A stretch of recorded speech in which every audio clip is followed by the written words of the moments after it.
नमस्कार साथियों, आप सभी का स्वागत है हमारे यूट्यूब चैनल अवनीश पाठशाला में। साथियों, आज की सबसे बड़ी खबर जो है, जो इस समय लगातार आप लोग देख रहे हैं, कई सारी याचिकाएँ पहलगाम आतंकी हमले के बाद में चल रही थी सुप्रीम कोर्ट में, जिसमें कोर्ट का आदेश था। कोर्ट ने आदेश कर दिया है कि match should go on. Supreme court refuse urgent listening of the appeal against India Pakistan Asia cup match. आप देख पा रहे हैं जो अभी एशिया कप चल रहा है, T20 एशिया कप चल रहा है, जिसमें भारतीय टीम के कप्तान जो हैं वो सूर्य कुमार यादव हैं। साथियों, एशिया कप 2025 में जो 14 सितंबर को होने वाला भारत पाकिस्तान का क्रिकेट मैच जो रद्द करने की मांग थी, उसमें सुप्रीम कोर्ट में जो याचिका डाली गई थी, फिलहाल उसकी जल्द सुनवाई से इनकार कर दिया गया है। याचिकाकर्ता ने अदालत से शुक्रवार को सुनवाई करने की मांग की थी, क्योंकि मैच रविवार को निर्धारित था। लेकिन जस्टिस जो हैं वहाँ के, उनका नाम है सुप्रीम कोर्ट के जो जस्टिस हैं, जिनका नाम है JK माहेश्वरी, और जस्टिस विजय बिश्नोई की जो बेंच है, उनमें उन्होंने बताया कि इस मैच में इसकी सुनवाई के लिए इतनी जल्दी क्या है। यह एक केवल मैच ही है, इसे होने देना चाहिए। यह केवल एक मैच ही है। इस मैच इसी रविवार को होना है, क्या किया जा सकता है? इस फैसले के बाद एशिया कप 2025 में भारत पाकिस्तान मैच योजना अनुसार खेला जाएगा, और अदालत ने फिलहाल इसमें किसी भी प्रकार का कोई बदलाव करने के बारे में आदेश नहीं दिया है। उन्होंने कुल मिलाकर के अगर कहा जाए तो उन्होंने ऐसी कोई आदेश नहीं दिया जिसमें इस मैच को रोका जा सके या इसमें बदलाव किया जा सके। आप देख पा रहे हैं भारतीय टीम की जो कप्तान हैं और हमारे भारतीय टीम के कोच जो हैं गौतम गंभीर, उन उन सभी की भी इसमें सहमति है। याचिकाकर्ता में उर्वशी जैन सहित 4 कानून छात्रों ने संविधान के अनुच्छेद 32 के तहत सुप्रीम कोर्ट में यह याचिका दायर की, जिसमें T20 जो विश्व कप है, एशिया कप है 2025 के तहत 14 सितंबर को दुबई में होने जा रहा था। भारत पाकिस्तान मैच को रद्द करने की मांग की गई। याचिकाकर्ताओं ने राष्ट्रीय खेल शासन अधिनियम 2025 के अनुसार निर्देश देने की मांग की। खेल एक राष्ट्रीय हित का एक प्रतीक है, जनता की भावनाएं उससे जुड़ी हुई हैं। सेना के बलिदान जो हुआ है, जो अभी पिछली घटना हुई है, उन्होंने कहा है, जो सुप्रीम कोर्ट है, माननीय सुप्रीम कोर्ट, उन्होंने कहा कि इसमें सेना की बलिदान को ऊपर नहीं रखा जा सेना के बलिदान से इसको ऊपर नहीं रखा जा सकता है, ऐसा याचिकाकर्ताओं का कहना है। लेकिन सुप्रीम कोर्ट का कहना है कि खेल को चलते देना चाहिए, क्योंकि इससे भी जनता की भावनाएं जुड़ी हुई हैं।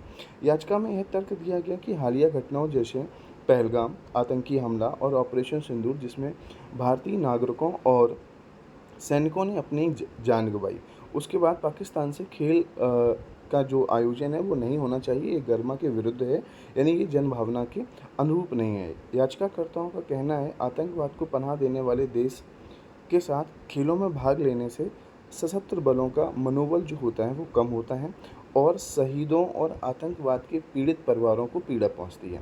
याचिकाकर्ताओं का यह भी तर्क था कि क्रिकेट या खेल को राष्ट्रीय हित, जनता की भावनाओं और सेना के बलिदान से ऊपर नहीं रखा जा सकता।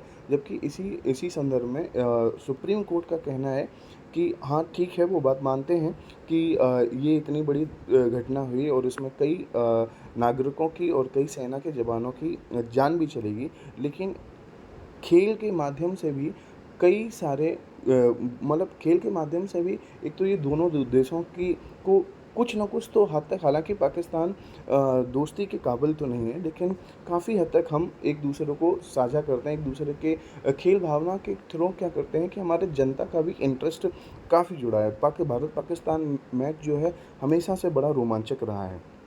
याचिका में क्रिकेट को राष्ट्रीय खेल महासंघ के अंतर्गत लाने की मांग की है।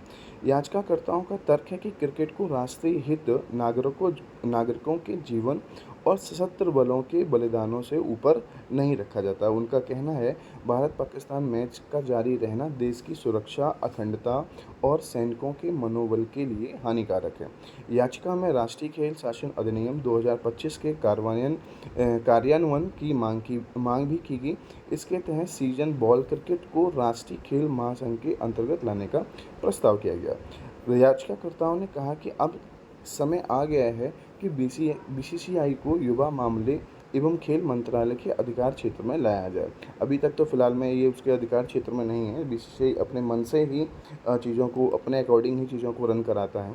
यदि राष्ट्रीय खेल शासन अधिनियम 2025 लागू होता है तो बीसीसीआई को उस अधिनियम के तहत स्थापित राष्ट्रीय खेल बोर्ड के अंतर्गत लाना होगा। एशिया कप 2025 के 14 सितंबर को दुबई इंटरनेशनल स्टेडियम में होने वाले भारत पाकिस्तान मैच को लेकर क्रिकेट प्रेमियों एक्सपर्ट्स में ज़बरदस्त, आपको हमेशा से मैंने अभी बताया कि ये एक अलग बहुत डिफरेंट एक्साइटमेंट होता है जिसमें बहुत सारा अब, लेकिन इस अभी की तो खबर ये भी है कि इस बार थोड़े सी इस उत्साह में गिरावट आई है, क्योंकि अभी भी 50% से ज़्यादा ऐसे 50% से ज़्यादा आप कह सकते हैं कि जो 50% से ज़्यादा जो टिकट्स हैं वो अनसोल्ड हैं, मतलब वो सोल्ड नहीं हुए हैं। तो थोड़ी सी गिरावट देखने को मिली है, आप ये भी बात समझ सकते हैं। भारत और पाकिस्तान मैच को लेकर जहां कुछ लोगों में उत्साह है, वहीं कुछ फैंस, मैंने बताया कि आपको, वो कुछ नाखुश भी हैं। सोशल मीडिया पर लोग लगातार सवाल उठा रहे हैं कि ये मैच नहीं होना चाहिए। एक तरीके से ये तर्क भी दे रहे हैं कि पहलगाम में जो हालिया में ही आतंकी घटना का जिम्मेदार था वो डायरेक्टली पाकिस्तानी था, जिसमें आप लोगों ने जो वहाँ के जनरल हैं, लेफ्टिनेंट हैं, अब तो उनको फील्ड मार्शल की उपाधि दे दी गई है, जो उन्होंने हिंदू लोगों को टारगेट करके ही इस तरह एक बयान दिया था, जिसके बाद ही देखा गया कि पहलगाम आतंकी हमला हुआ। उनकी राय में, मतलब आज का उनकी राय है कि परिस्थिति में, लोगों की ऐसी राय है कि इस परिस्थिति में खेल से पहले राष्ट्रीय सुरक्षा और भावनाओं को प्राथमिकता देनी चाहिए। भारतीय टीम ने एशिया कप 2025 में धमाकेदार की शुरुआत, हालांकि उनका एक मैच हो भी चुका, भारत का एक मैच यूएई के साथ हो चुका, जिसमें भारत ने यूएई को 9 विकेट से हरा, 9 विकेट से उन्होंने उसको हरा दिया है। मैं आगे इसकी बात बताता हूँ। एशिया कप 2025 में टीम इंडिया को ग्रुप ए में जगह मिली।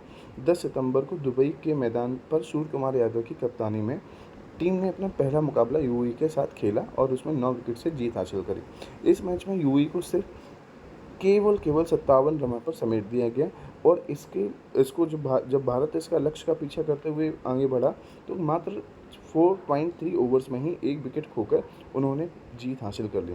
इस बड़ी जीत के चलते भारतीय टीम का नेट रन रेट जो था वो 10.48 तक पहुंच गया। अब टीम इंडिया का अगला मुकाबला जो है वो 14 सितंबर को होना है, वो पाकिस्तान के खिलाफ होगा, जिसको लेकर के कुछ फैंस में उत्साह भी है और कुछ फैंस इसके विरोध में भी हैं। जनता जो है वो इसका विरोध भी कर रही है, जिनकी भावनात्मक हित जिनसे इस बात से जुड़े हुए हैं, तो वो इसका विरोध भी कर रहे हैं, और जो केवल एक सामान्य एक नागरिक हैं वो इसको लेकर के एक्साइटमेंट में हैं। एशिया कप की जो शुरुआत थी वो 1984 में हुई थी। यह एशिया देशों के बीच खेले जाने वाला सबसे प्रतिष्ठित क्रिकेट टूर्नामेंट है। समय के साथ इस टूर्नामेंट में कुछ प्रतिद्वंदिताएं और ऐतिहासिक मुकाबले भी हुई।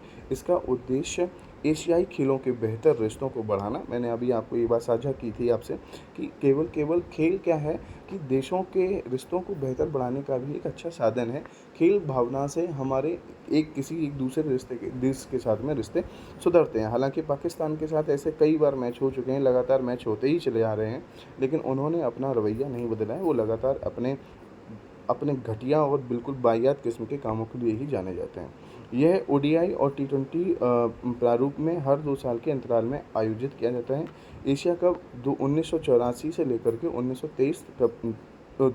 2023 तक में एशिया कप में भारत के पास सबसे ज़्यादा खिताब हैं, 8 खिताब। भारत ने एशिया कप 1984 में जीता, 1988 में जीता, 1990-91 में जीता, 1995 में जीता, 2010, 2016, 2018 और 2023 भारत को एशिया कप विजेता घोषित किया गया।